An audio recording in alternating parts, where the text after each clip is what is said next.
come get my unfiltered thoughts on this model home as a designer and a mother. We love a modern elevation, especially in these bold colors. I love an open entryway where you can put a bench or a table, and I love when the art on the walls is to scale. I love how the vaulted ceiling in this living room makes the space feel really grand without it being overwhelmingly large. The style of the kitchen really surprises me.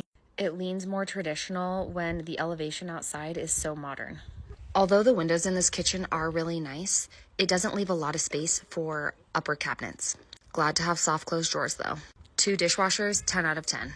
Love the idea of the glass on front of cabinets, but when you don't have that many uppers, I prefer to just have solid fronts. This house has a walkout basement, which means they have a deck up here on the top. My preference is always to have a main floor walkout, but sometimes you don't get that choice. I love the contrast of the built-ins against the fireplace. I would definitely choose a larger chandelier.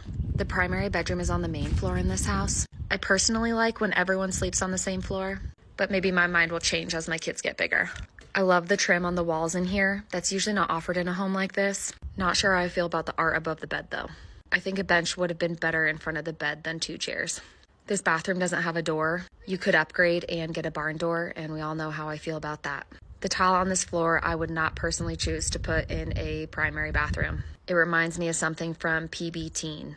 I do love the floor to ceiling tile though, and how large the shower is. This is a remote for the electric blinds.